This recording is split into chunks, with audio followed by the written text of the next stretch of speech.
Suatu cerita seorang pembantu asalnya suri rumah sebelum masuk, sibuk dengan menjaga rumah tangga, sementara suami keluar mencari rezeki dengan mengambil upah memanjang pokok berlaku di Pantai Timur sebenarnya Malaysia. Kisah ini diceritakan, kisah benar ya, bukan oleh kisah benar, diceritakan oleh Tuan Guru Badan sewaktu mendapatkan rawatan daripada penulis buku yang saya gunakan ini. Buku yang berbahagia Datuk Dr. Rudi Al-Hafiz dengan kerjasama Ustaz Tuan Haji Mukhtar Kasan. Buku ini diterbitkan pada tahun 2016 dan saya adalah antara orang yang pertama mendapatkan buku ini kerana penting sangat bagi saya untuk kita dapatkan pengetahuan ilmu yang sebenarnya, bagaimana apa yang dikatakan susu itu dan bagaimana cara merawat dan mengatasi gangguan akibat daripada memakai susu. Cerita tadi, dengan takdir Allah Subhanahu Wa Taala, satu hari suami puan telah ditimpa kemalangan, jatuh daripada pokok kelapa dan lumpuh seluruh badan. Jadi mahu tidak mahu terpaksa beliau ataupun isteri mengambil alih tugas suami yang tak mampu untuk menjalankan kerja mencari nafkah, membesarkan anak-anak di samping menjaga suami yang lumpuh. Jadi puan ini tadi mula bekerja, saya sebut nama Puan Aminah, tidak izinkan untuk diceritakan kepada masyarakat kisah beliau ini supaya jadi pengajaran kepada yang lain. Puan Aminah ini bekerja dengan satu buah syarikat swasta sebagai pembantu amlah, yang kebetulan tempat kerja itu dekat dengan rumah, supaya tengah hari dia boleh balik rumah, uruskan anak-anak di samping menguruskan kebajikan suami yang lumpuh. Dan gaji yang dia terima juga agak lumayan lah, berbanding dengan tempat lain. Tapi dalam keadaan yang begitu bernasib baik, Puan Aminah ini sering kali diherdik, dimarahi oleh majikan dengan tak ada sebab. Barangkali majikan bergaduh dengan isteri mungkin dekat rumah, ada tekanan perasaan yang begitu kuat barangkali. Jadi dia melepaskan geram, melepaskan kemarahannya itu kepada Puan Aminah selaku pekerja di syarikat.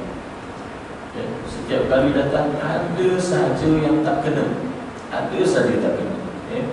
Dan pada satu hari dia ceritakan masalah ini kepada seorang kawan perempuan kenalan dia, dan kawan yang pula lah yang meracuni fikiran Puan Aminah ini supaya jumpa dengan satu orang bohong perempuan untuk memakai susuk supaya berhubungan di antara beliau Puan Aminah ini dengan majikan itu bertambah baik.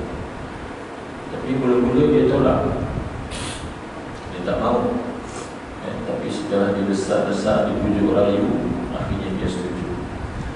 Kemudian bila pada hari yang dijanjikan itu, maka berjumpalah Puan Aminah ni dengan bomoh ni tadi untuk masukkan susuk pada muka, selain daripada mengajarkan beberapa pantang larang. Susuk yang asli dia ada pantang larang. Kalau susuk tanpa pantang larang, itu orang ambil kesempatan untuk susuk tipu namanya. Sebahagian daripada masyarakat kita tertipu dengan iklan-iklan yang begitu hebat daripada kononnya raja bohong, pakar-pakar memasukkan susu dan sebagainya, takut pantang larang. Ya. Dalam pengetahuan kita bahawa susu yang betul-betul yang asli dia mesti ada pantang larang. Kalau ada pantang larang itu baru dikatakan susu yang betul-betul asli.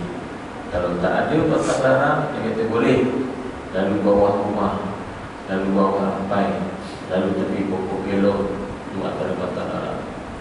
Boleh je, tak ada apa-apa. Itu tipu betul.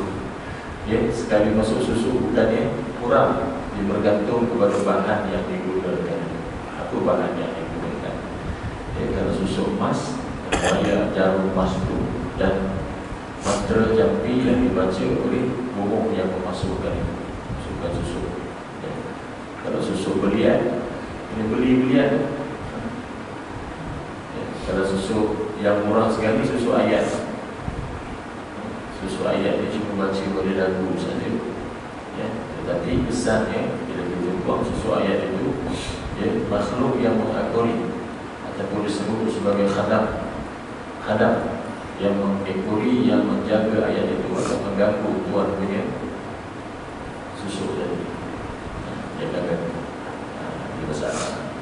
Kemudian bila sampai masa yang dijanjikan, masukkan susu oleh bohong, dan bohong tadi mengandalkan beberapa pantang larang yang perlu dipatuhi. Sejak itu majikan yang suka marah-marah tadi itu dah tak marah, cakap lembut, cakap elok, kan? Buat aminah. Jadi bila dia dah berhenti kerja, ya, hati dia terdetik lah. Ada duit, ada rezeki sikit, nak pergi haji. Dia bimbang, ya. Dia takut kalau dia diberi kafarah oleh Allah Subhanahu Wa Taala, kafarah oleh Allah Subhanahu Wa Taala di tanah suci Makkah kerana kesilapan dia memakai susu, maka dia berjumpa dengan penulis buku ini yang untuk mendapatkan rahmat. Maka itulah diceritakan kisah. Ya, itu pengalaman yang dilalui oleh pesakit. Ini yang diceritakan kepada para ulama. Pengalaman saya sendiri secara pribadi, sewaktu merawat di Darul Syifa sangat besar dalam 23 tahun yang lepas, satu orang perempuan datang bersama dengan anak dia. Makcik dia datang dengan anak dia. Dia dekat dengan saya. Dia maklumkan bahawa dia sedang mengalami masalah tidak boleh tidur. Elok tak terlelap, dia kata kaki dia, ujung jari kaki macam kena sentak. Jaga. Tadi tak ada siapa-siapa. Elok tak terlelap saja, jaga balik. Ujung kaki macam kena sentak. Begitu keadaannya selama berbulan-bulan. Yang saya perasan, daripada mula dia bercakap, dia tak nak melihat, dia tak nak tengok muka saya. Dia akan tengok kiri, pandang kanan, pandang kiri, pandang atas, pandang bawah. Tak akan tengok direct. Kalau macam saya, tuan-tuan besar saya boleh pandang saya muka direct. Tapi dia tak boleh. Dia tengok sana, tengok kanan, tengok kiri, tengok kanan. Ya. Dalam hati saya dah terletak, tak apa. Saya kata, selain daripada itu, ada masalah lain. Dia kata baru ni subuh nak bangun, mandi, buang air, nak solat subuh, terjatuh dekat bilik air. Tapi saya boleh bangun, Ustaz. Tapi anak-anak risau bawa saya pergi ke hospital, takut ada pendarahan atau dalam kepala. Maka dia X-ray, dia pihak hospital X-ray, hospital Sabah, dia X-ray dan dalam X-ray itu nampaklah, ya, doktor kata semua okey, tak ada apa-apa masalah. Tetapi ada sesuatu yang pelik pada filem X-ray itu. Apa yang pelik? Dia kata doktor kata dekat sini, atas kening, kiri kanan, dekat pipi, kiri kanan, bawah dagu, bawah pipi. Bawah pipi ini ada satu, ada objek asing, bukan tulang, tetapi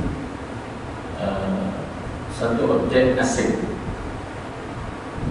Lalu saya dekat, saya cuba tentang muka dia. Pakcik pakai susu. Susu ni boleh kelihatan dalam X-ray perubatan moden. Kalau masuk MRI tu, apa nama MRI tu? Magnetic. Apa nama dalam MRI yang masuk terowong tu? Dia boleh kesan semua. Di mana-mana sahaja objek asing yang ada yang melekat pada tubuh badan akan dapat dikesan. Ya, akan dapat dikesan. Cuma ada sebahagian yang tu susu ni dia tidak dapat dilihat atas sebab dihalang oleh makhluk-makhluk halus yang menjaga susu ini. Kalau kita nak lihat, kalau kita fikir secara logik akal kita, apa dia jarum, satu jarum emas yang berbentuk jarum masuk dalam, tak jadi apa kalau tidak ada sesuatu yang menjaga di sebaliknya tu. Jambi mentera, seruan-seruan yang dibuat oleh ukur-ukur bomo-bomo bawah yang memasukkan susu itu, ya, menyeru makhluk-makhluk jin supaya menjaga jarum emas berlian yang dijadikan sebagai susu. Ada setengah tu masukkan susu libung dan sebagainya, ya, dia kuat dan sebagainya. Jadi sebab itu barulah makcik tu mengaku di hadapan anak dia bahawa dia kata dulu masa kecil ayah dia ni berpoligami. Dia ni anak daripada ibu yang tua. Adik-beradik ramai. Adik-beradik daripada ibu yang pertama campur adik-beradik ibu yang kedua tu jadi ramai dia. Jadi ayah minta saya dan adik saya yang nombor 2 juga perempuan, dia kata, untuk membantu dengan cara kami dua beradik dibawa pergi jumpa satu orang ustaz. Ustaz juga ada tak nama. Dibawa jumpa satu orang ustaz, dimasukkan susu kepada badan kami. Saya kata di mana? Dia kata supaya kuat kerja, boleh bantu ayah mencari keluarga di beradik yang ramai. Ayah minta ustaz tu masukkan susu pada tangan kiri dan kanan saya dan adik saya. Lepas itu pada muka untuk seri muka, dan supaya orang tunduk kepada cakap saya. Apa saja saya kata orang takkan boleh lawan, termasuk suami saya. Yang letak kat bawah bibir ni supaya apa kata, apa perkataan dia tak ada siapa boleh tolak. Apa permintaan dia tak ada siapa boleh tolak. Maka sekarang ini dia kata bila berlaku saya jatuh dekat bilik air, anak-anak bawa pergi hospital, doktor nampak jarum emas pada muka saya. Sebab yang di X-ray pada bahagian muka, pada bahagian kepala, maka yang paling dekat kepala dah nampak. Dan masuk terowong tu semua akan nampak, di mana-mana bahagian. Tuan-tuan tahu ada susu yang dimasukkan kat kemaluan, tak maaf cakap, supaya disentiasa ketat, supaya suami tak cari orang lain. Dan kesannya makhluk yang menjaga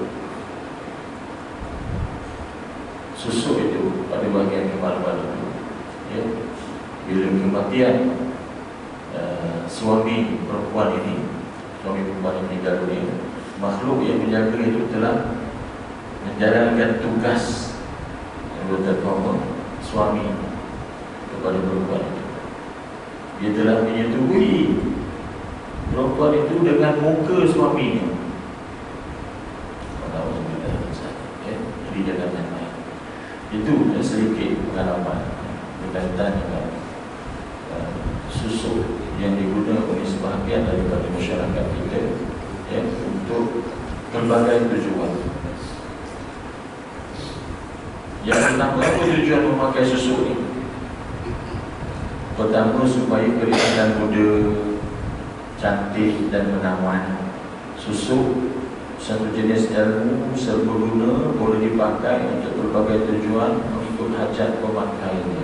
Antaranya supaya pemakai susu itu kelihatan muda. Muda saja. Ya, kawan-kawan yang sebaya dengan dia dah kerepot. Kan ya, dah teringat satu cerita lah. Reunion. Dah 30 tahun lebih tak jumpa. Ya, lepas habis SPM tak jumpa lah. Jadi lama lah, 12 tahun tak jumpa. Umur 30 jumpa sekali.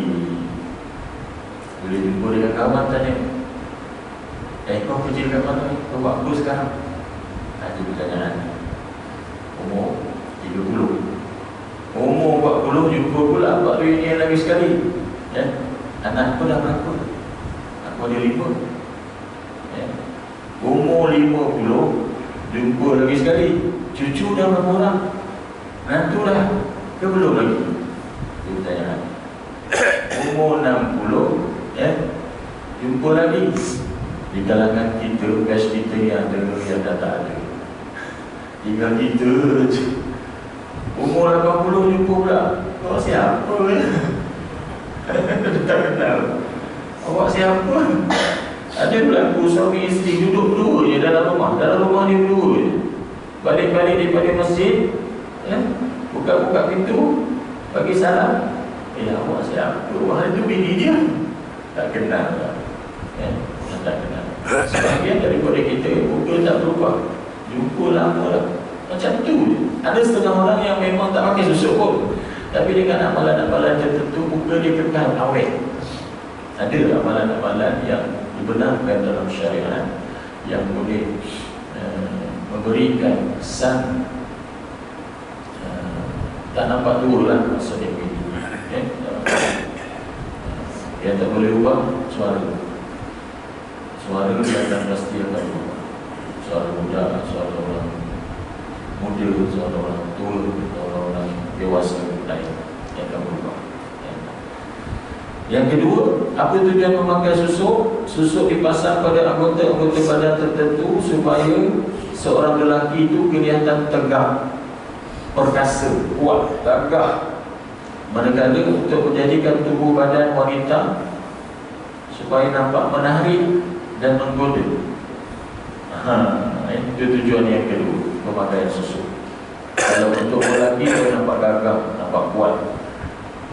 Kalau untuk orang perempuan, susuk ini dipakai sebahagiannya untuk supaya badan itu nampak menarik, cantik, menggoda. Tujuan. Yang ketiga, supaya suara merdu dan lunak.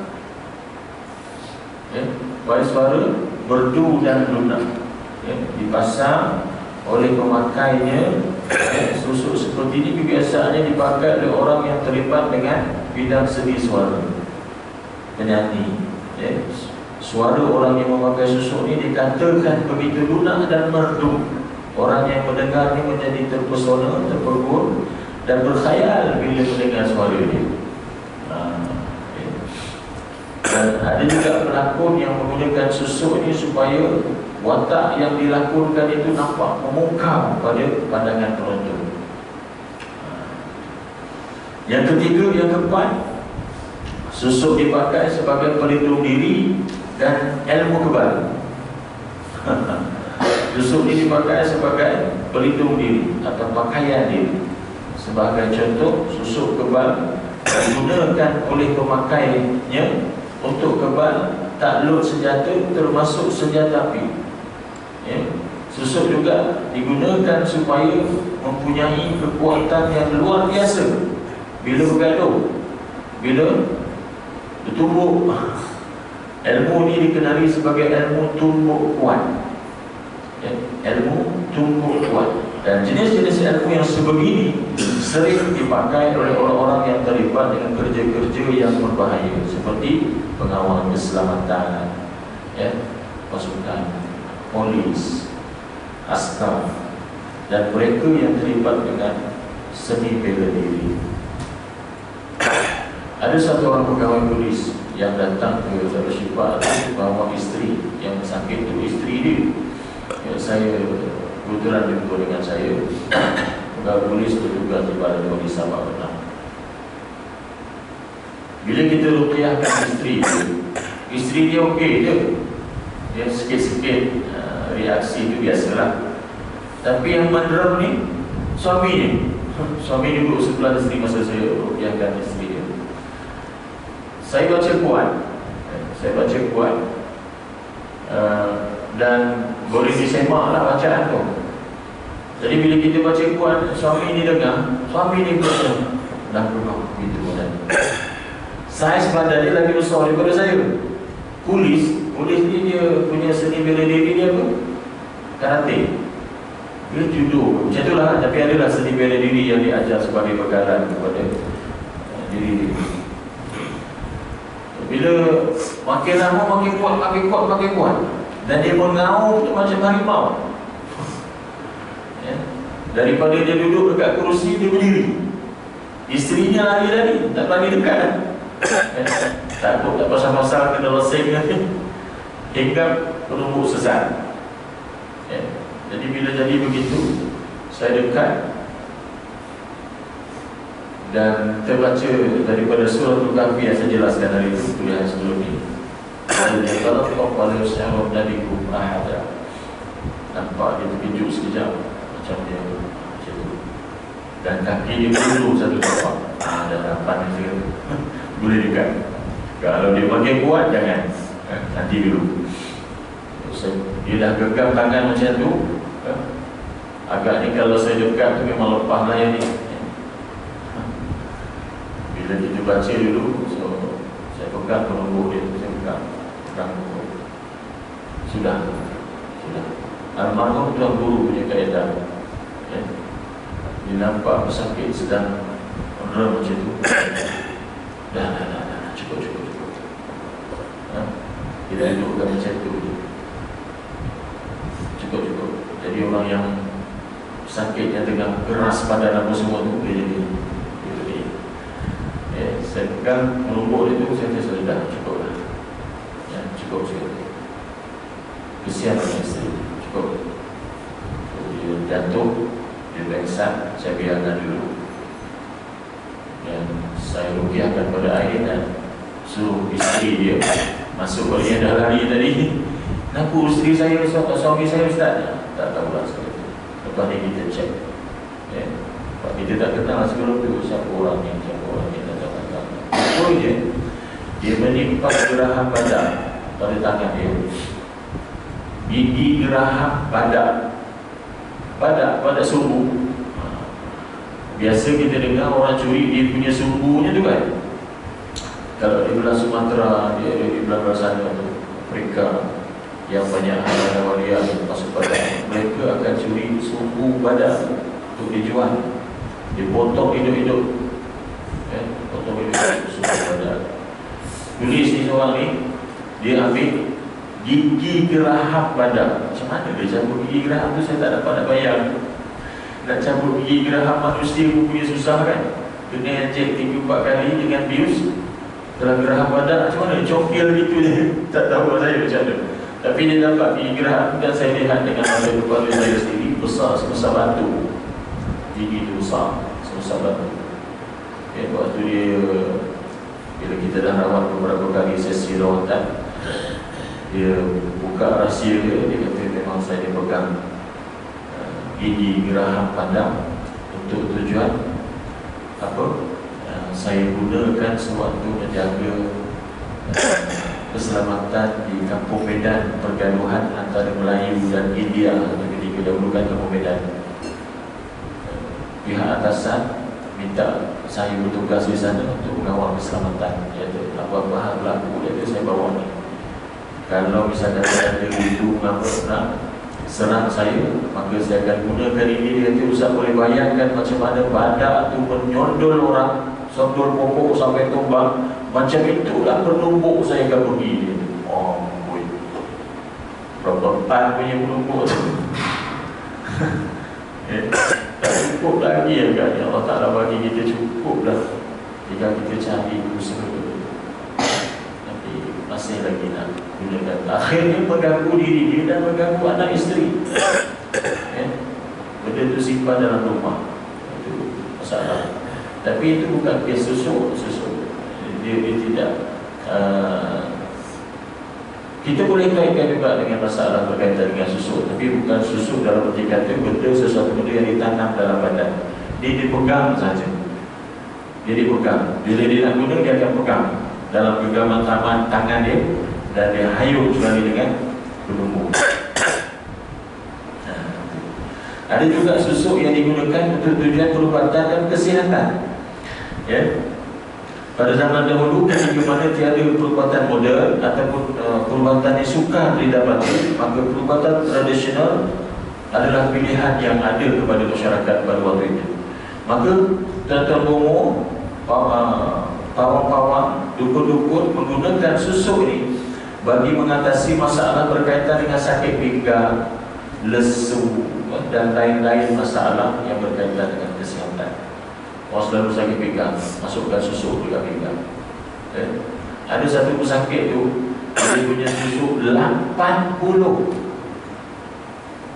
Dia masukkan susuk tu daripada beberapa kali daripada beberapa orang dukun. 80 sampai dia lupa kat mana lokasi susuk yang dimasukkan, sebab dah tua, tak ingat dah. Ada satu orang datang ke rumah dengan anak perempuan. Orang datang, dia kata, saya dengar ceramah orang yang pakai susuk, so dia nak mati susah. Saya umur dah 70 Ustaz, tapi masih lagi ngeteh. Ni orang belah Sungai Besar, ngeteh dekat Sungai Besar dia. Ni Sabah ni. Ada kedai Cina yang selalu orang kita Melayu minum depan Maybank. Ada satu kedai Cina, banyak orang Melayu minum situ. Tak tahu apa nama tu, boleh tahu. Dia pergi minum situ. Dan ke masjid pun kurang Ustaz. Saya sedar tu dia kata, tapi tak mahu dia kata. Tak mau lekat. Kuliah-kuliah, pengajian-pengajian, majlis-majlis pun kat masjid jarang dia kata. Saya jarang nak duduk. Habis ni boleh datang, itulah dia kata. Dengar satu ceramah kat TV, Ustaz tu kata, orang yang pakai susuk, besok nak mati susah. Itu yang saya takut, dia kata. Oh, ingat pula nak mati, kita ingatkan hidup sampai nak menongkat dunia, nak menongkat langit. Ya. Jadi saya minta dia cari kayu, ranting dan daun kelo, bawakan sampai saya. Dia datang mula-mula tak ada bawa apa-apa, cuma nak bertanya. Dia datang kali kedua tu dengan anak dan isteri pula. Dia berita bawa ranting dan daun kelo.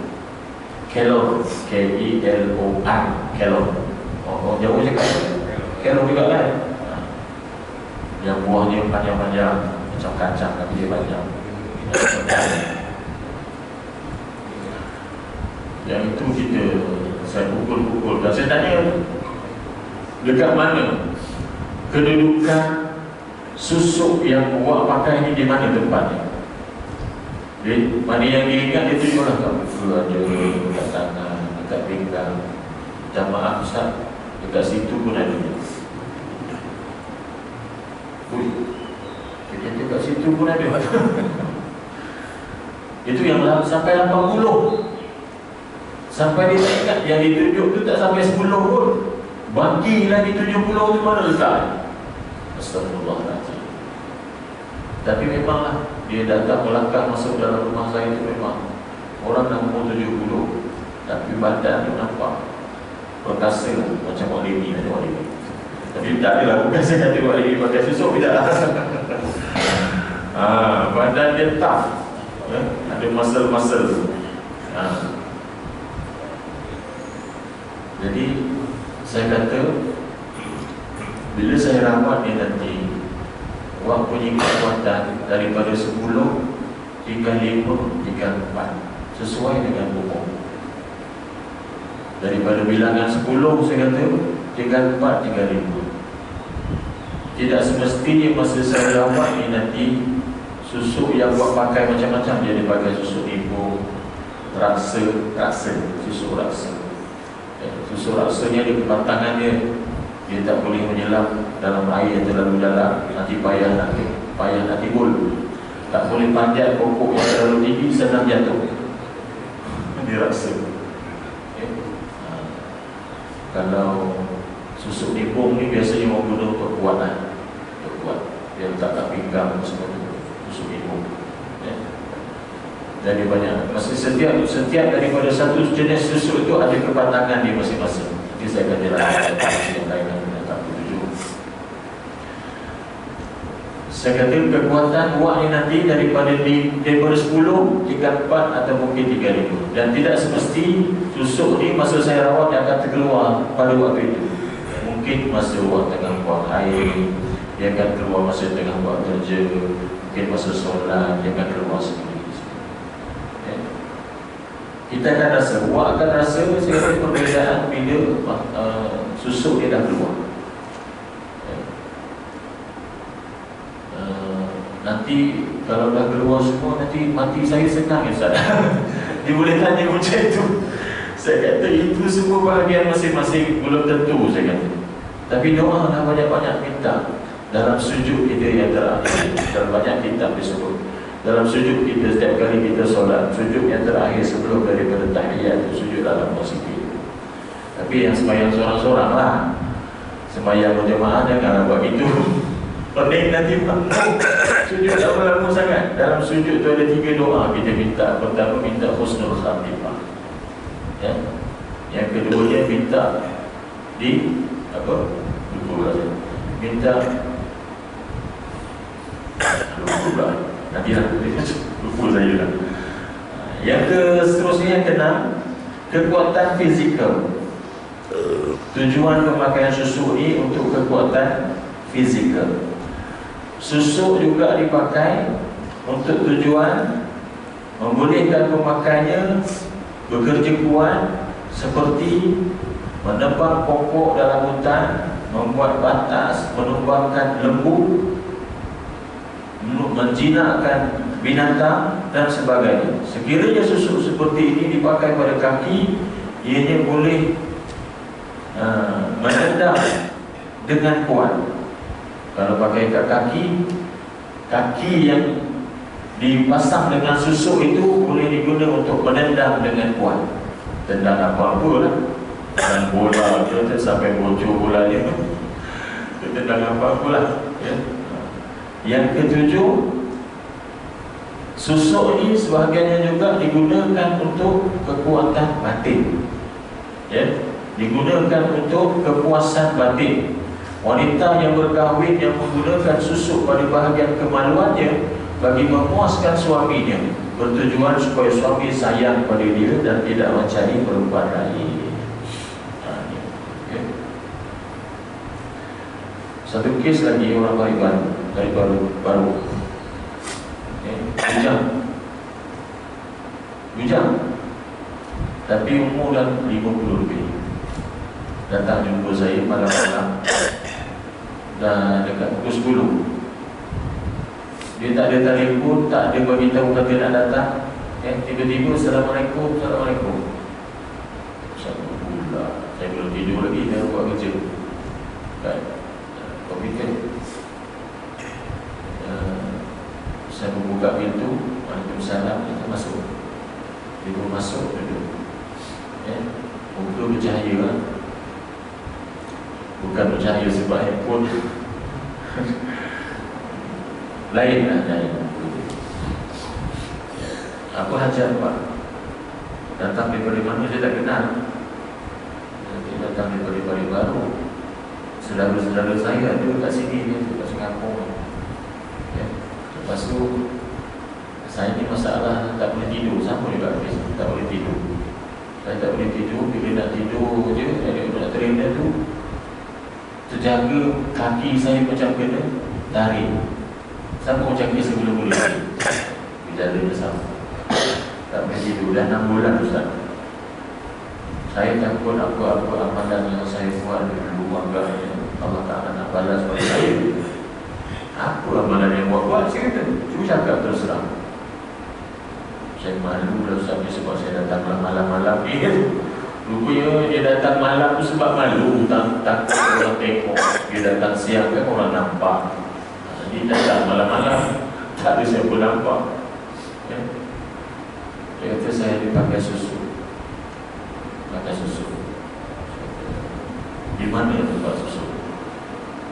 Jadi dia panggil muka dia, tak pinggang ada, tangan ada, kaki pun ada.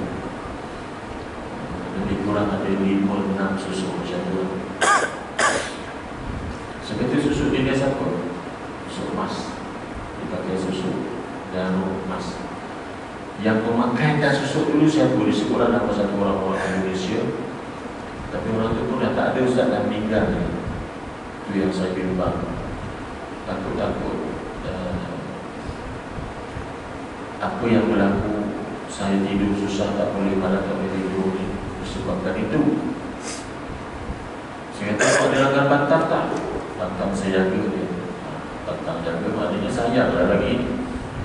Nampak macam mana ustaz dah Tok Bomo yang masukkan dulu pesan macam itu. Apa pantang? Satu, tak boleh makan sate. Sate Sate itu kan disemat daging dia kan. Agaknya bila dimakan sate itu tertanggal kan. Yang kedua, tak boleh makan tapai yang dibungkus dengan daun yang disemat dengan lidi. Tapai yang dibungkus dengan daun, dan daun pisang ke daun apa? Daun getah. Daun getah. Kalau belah-belah Negeri Sembilan buat di mana? Tapai ini bukan bungkus dengan daun pisang, dipakai daun getah. Satu tangkai itu ada 3 helai daun, untuk ada 3 biji. 3 biji pula, 3 bungkus tapai yang dibungkus. Dan dia semat dengan lidi. Itu pantang saya tak boleh makan. Seumur hidup ustaz. Tapi kalau nak makan, teringin nak makan tapai, saya koyakkan aja daun. Saya tak akan buka penyematnya, koyakkan daun. Gitu. Jadi kalau kita nak tahu orang yang ada pakai susu, tengok dia makan tapai. Jamu dia makan tapai. Kalau dia buka penyemat lidi itu, dia tak ada amal. Tapi kalau dia tak buka, dia punya semat lidi, dia tak buka, dia koyakkan daun aja. Dia ambil daun, dia ambil tapai daripada celah-celah daun, atau dia koyakkan daun, ada kemungkinan yang makan tapai itu ada memakai susu. Sebab itu pantang dia, tak boleh. Dan mereka ini tidak boleh juga dekat dengan pokok kelor. Itu memang musuh dia, pokok kelor. Bayang-bayang pokok petik pun tak boleh, pokok petik ya. Jadi banyak pantang. Jantung pisang dia tak boleh makan. Labu air dia tak boleh makan. Pisang mas, satu lagi pisang mas. Bukan pisang Banten, bukan pisang Merangan, bukan pisang mas. Dia tak boleh makan. Tak boleh makan pisang mas juga. Baik. Minggu depan datang lagi, saya kata bawa beberapa bahan, buat tulis. Satu, air zam-zam. Air zam-zam. Yang kedua, pisang mas. Ustaz, saya tak boleh makan pisang. Bawa, nak baik tak? Saya ukur macam, kalau awak nak baik, nak keluar susuknya, bawa, saya kata. Ayolah, minggu depan tu dia datang. Jadi air zam-zam saya suruh bawa banyak. Saya ambil besin daripada belakang kat dapur, saya suruh dia bersih. Cek, saya kata bersih betul-betul. Besin di dalam dan luar, tak ada apa-apa, semua tak ada apa-apa. Bersihkan betul-betul. Saya bagi kain, saya kata lap bahagian dalam. Kalau saya lap, nanti awak tak percaya betul. Suruh dia sendiri lap. Dan lap bahagian dalam, bersih dalam.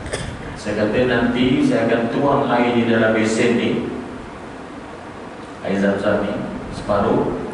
Awak rendam muka awak tu dalam besin. Tahan nafas sekejap, saya kata. Lepas tu, sebahagian dari air zam-zam ni saya akan siram di belakang sini. Saya minta maaf, saya kata saya akan tepuk kepala awak ni.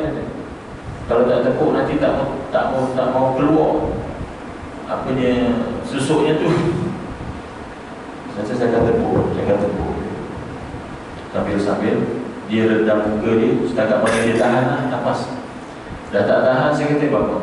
Kita buatlah proses ni ulang-ulang 3-4 kali. Mudah-mudahan Allah Ta'ala isi dia keluar. Kita baca, kita bertiakkan. Saya kata sedia buat, sedia. Betul ni. Jangan sayang-sayang pula kalau suruh saya masukkan balik, saya tak pandai, saya kata. Saya cucuk je ikut mata, saya kata. Saya dah nekat, Ustaz. Tak nak. Kesilapan saya tak mampu. Okey. Kalau macam ni, dia pula. Jadi saya tuang air, dia rukiahkan air Zam-Zam ni air yang terbaik di dunia. Yang paling baik air ialah air Zam-Zam. Suruh dia rendam muka dia dan dia tahan nafas. Tangan kiri saya tuang air Zam-Zam yang selalu rajin dalam botol, tangan kanan saya tepuk sampai tuang sampai saya tepuk dekat belakang 2-3 kali macam tu. Yang ke kali yang ketiga, Ustaz, ini apa dalam mesin? Awak tengoklah dulu kan. Jarum emas tu keluar, tapi saiznya dah jadi pendek. Jarum emas tu lebih kurang dalam 1 inci, lebih kurang 1 inci panjang. Yang keluar tu ada 5,5 inci lebih sedikit. Ya, yang keluar, dia keluar dalam mesin. Mesin warna biru, jarum emas warna kuning, nampak jelas. Ya. Saya tengok dia keluar satu, alhamdulillah keluar satu. Yang lain-lain buat teruskan guna makan pisang emas makan kat rumah, pasar sarapan makan, makan hari makan pisang emas. Mudah-mudahan dia keluar secara perlahan-lahan. Sehingga kalau saya buat lagi, keluar lagi, nanti buat badan dia boleh jadi tak boleh sampai rumah. Pingsan boleh jadi pingsan. Badan letih, dia jadi letih, badan jadi lemah. Itu saya kata, sama juga lah macam Pak Cik datang kekuatan awak selepas ini daripada 10 juga 4 atau 5 sesuai dengan umur. Ya Ustaz, insyaAllah sabar. Sebagai dimakan pisang emas tu, saya kata apa-apa bagi tahu saya. Yang penting lepas ni buat tidur nyenyak. Jangan sampai tak bangun subuh. Direct je saya cakap.